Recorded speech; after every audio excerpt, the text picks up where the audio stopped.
क्योंकि अविश्वास, योग्यता और व्यभिचार परमेश्वर की दृष्टि में लिखा इतना घृणित है कि पूरी बाइबल इसके खिलाफ है। व्यभिचार, गंदी पिक्चर्स को देखना, गंदी वीडियोस को देखना, मन में गंदे विचारों को पालना, उन्हें सोचना और उनमें आगे बढ़ना। आदमी का आदमी के साथ गलत संबंध, औरत का औरत के साथ गलत संबंध। व्यभिचार इतना गंभीर पाप है कि परमेश्वर के वचन का यह अनादर करने के बराबर है।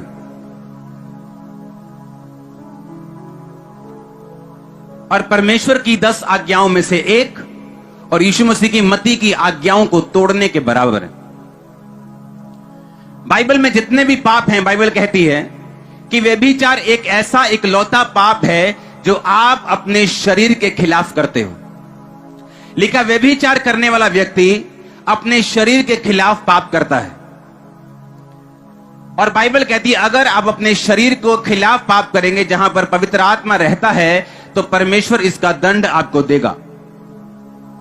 दुनिया में बहुत सारी ऐसी घटनाएं हैं जहां पर लोग इस व्यभिचार के कारण मर गए। और अगर आप ध्यान लगाएं, दुनिया में वो एड्स की बीमारी हो, वो और ऐसी कितनी गंभीर बीमारियां हैं जो इस व्यभिचार के पाप की वजह से लोगों को लगती हैं।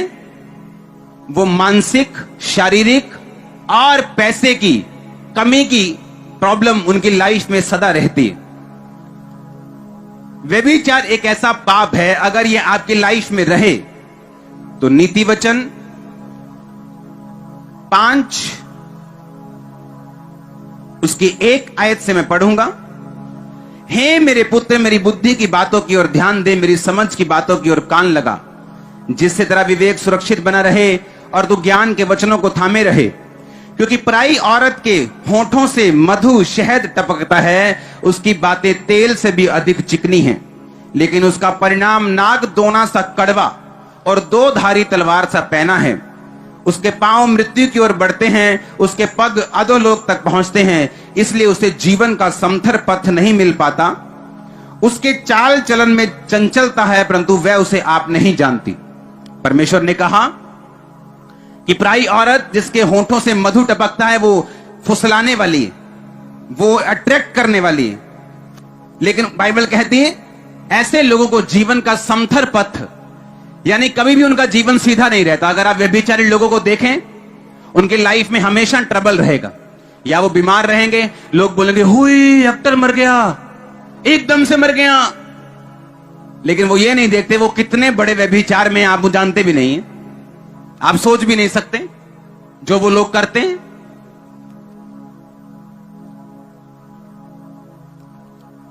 उसने लिखा कि उसे जीवन का समथर पथ नहीं मिल पाता। फिर बंदे सोचते हैं यार डोले शोले तो बहुत थे यार, ऐसा कैसे बीमारी हो गई। लोग सोचते हैं यार बड़ा पैसे वाला है, इसको ये ऐसा क्यों हो गया। लेकिन बाइबल कहती जो व्यभिचार में हैं उनको जीवन का सीधा रास्ता कभी नहीं मिल पाता। वो अपने बिजनेस में कभी सेट नहीं होते, क्योंकि सीधा रास्ता बाइबल होने नहीं देती।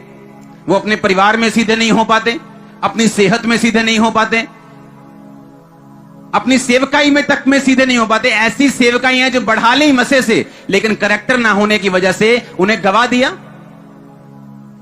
इस दुनिया में जब से दुनिया बनी है, जब से दुनिया बनी है, आज तक गॉड टीवी से बड़ा कोई क्रिश्चियन चैनल नहीं हुआ। पता है कि नहीं पता? उसकी शुरुआत पता है कहां से हुई? विश्वास से, दर्शन से, पैसों से नहीं। एक यंग लड़का, एक यंग लड़की, दोनों शादीशुदा, एक बस में बैठे हुए थे और उस बस में परमेश्वर का एक अनॉइंटेड मैन ऑफ गॉड बैठा था। और वो पास आके बोले, man of God please pray for us, हम गॉड टीवी खोलना चाहते हैं, एक ऐसा क्रिश्चियन नेटवर्क जो पूरी दुनिया में परमेश्वर के कामों को करेगा। उसने कहा कितने $1,000,000 है तुम्हारे पास?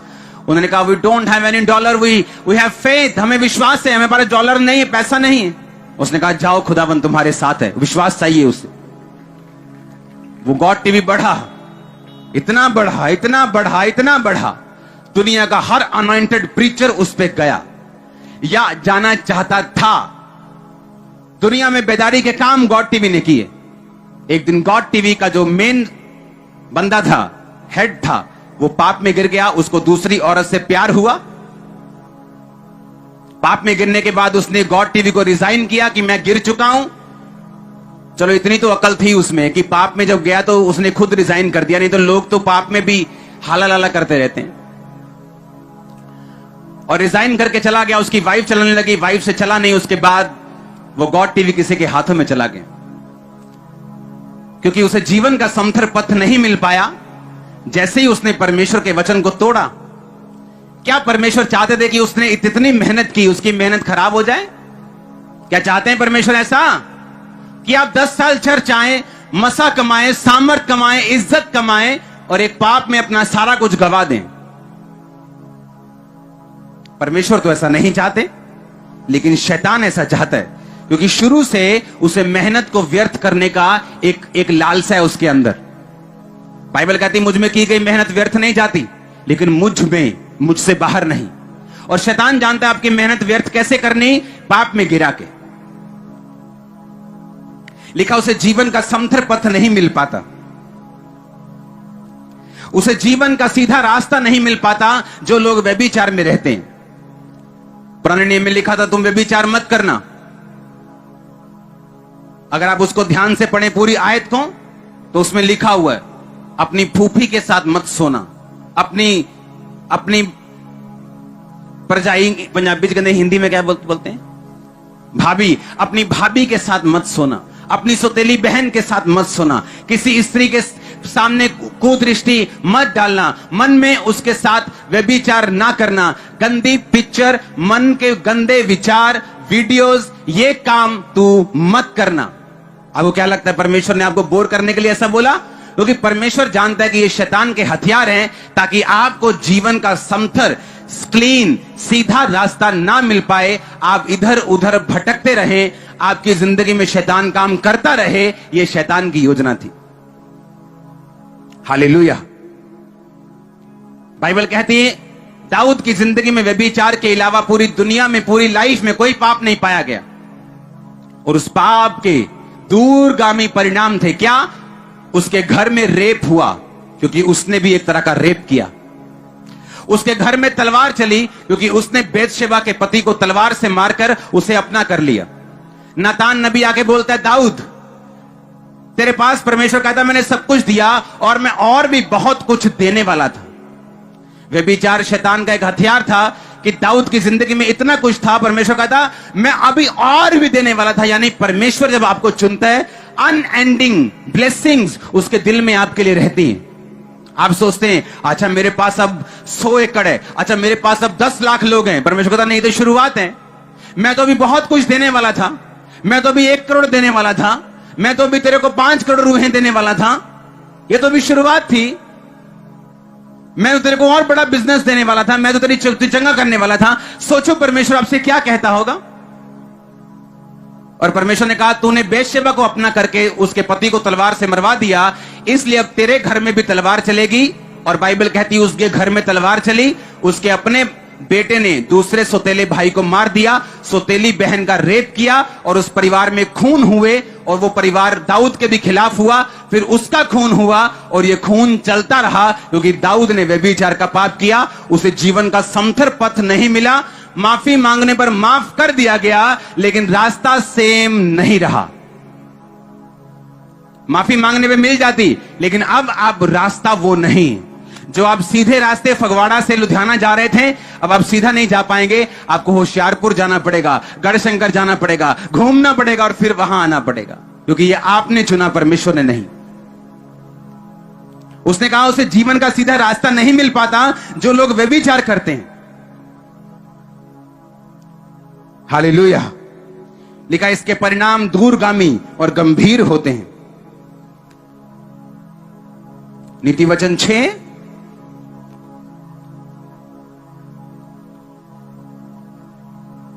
मैं 23 से पढ़ूंगा, आप उसे 26 से देखेंगे। आज्ञा तो दीपक और शिक्षा ज्योति और सिखाने वाले की डांट जीवन का मार्ग है, ताकि तुझको बुरी स्त्री से बचाए और पराई स्त्री की चिकनी चुपड़ी बातों से बचाए। उसकी सुंदरता देखकर अपने मन में अभिलाषा ना कर, वह तुझे अपने कटाक्ष में फंसाने ना पाए, क्योंकि वैश्यागमन के कारण मनुष्य टुकड़ों का भिखारी हो जाता है। व्यभिचारिणी अनमोल जीवन का अहेर कर लेती है। मैं ऐसे लोगों को जानता हूं जिनकी जिंदगी में परमेश्वर की योजना थी कि उन्होंने सेवा करनी थी, यहां पे बड़े बड़े काम करने थे, लेकिन व्यभिचार के कारण मैंने उनको निकाला यहां से और वो घरों में बैठे अभी ऑनलाइन देख रहे होंगे। क्योंकि बाइबल क्या कहती है? व्यभिचारिणी अनमोल जीवन का शिकार कर लेती है। बोलो, शिकार कर लेती। अहेर का मतलब होता है शिकार करना। कि जो व्यभिचारिणी ये जो आत्मा है, अगर आप प्रकाशित वाक्य में देखें तो व्यभिचार की एक स्पिरिट है। बाइबल कहती है एक दुष्ट आत्मा है जो हर वक्त परमेश्वर के दासों के पीछे और विश्वासियों के पीछे लगी रहती। आप नहीं जानते, मैं पूरी दुनिया घूमा हूं, मुझे मालूम है कौन रियल प्रॉफिट है, कौन रियल अपोस्टल है, कौन रियल पास्टर है, मुझे मालूम है। मैं जानता हूं लोग कितने धोखेबाज हैं, कितने व्यभिचारी हैं, कितने चोर हैं, मैं सब जानता हूं। और मुझे मालूम है एंड क्या होगा उनका। क्योंकि बाइबल कहती है व्यभिचारिणी अनमोल जीवन का शिकार कर लेती। लिखा, क्या हो सकता है कोई अपने छाती पर आग रख ले और उसके कपड़े ना जले? क्या हो सकता है कोई अंगारों पर चले और उसके पांव ना झुलसे? जो पराई स्त्री के पास जाता है वो ऐसा ही है, वरन जो कोई उसको छुएगा वो दंड से ना बचेगा। 32-33 आयत को मैं पढ़ूंगा। जो पर स्त्री गमन करता है वो निर्बुद्धि है, वो अपने प्राणों को नष्ट करना चाहता है, वही ऐसा करता है। उसको घायल और अपमानित होना पड़ेगा और उसकी नामधराई कभी ना मिटेगी। परमेश्वर ने कहा जो व्यभिचार करेंगे उसका असर क्या होगा? वो आपके मुंह को पकड़ने नहीं आएगा, तू मत कर, लेकिन उसने कहा तुम्हें घायल होना पड़ेगा, अपमानित होना पड़ेगा और तुम्हारी बेइज्जती जब तक तुम इस दुनिया में रहोगे कभी नहीं मिटेगी। इमेजिन कर सकते हैं? कहता जब तक तुम इस दुनिया में रहोगे लास्ट टाइम तक वो बेइज्जती तुम्हें फॉलो करेगी। कभी तुम्हारे बच्चे से देगी, कभी तुम्हारे ताया से देगी, कभी तुम्हारे बिजनेस से देगी। हमेशा तुम्हारी इंसल्ट होती रहेगी जब तक तुम धरती पे रहोगे। और जैसे ही आप आज इस पाप की क्षमा मांगेंगे और दुनिया में दोबारा इसको ना करने का वायदा करेंगे, इज्जत आज से आपको फॉलो करेगी। आप चाहे क्रिश्चियन हो, चाहे नॉन क्रिश्चियन हो, चाहे नए हो चाहे पुराने हो, परमेश्वर सेकंड चांस देने वाला परमेश्वर। अगर आप उससे सेकंड चांस मांगेंगे, कुछ गुनाहों के कारण कुछ असर रहेगा, लेकिन वो आपको गुनाह से माफ करके फिर से खड़ा भी करेगा।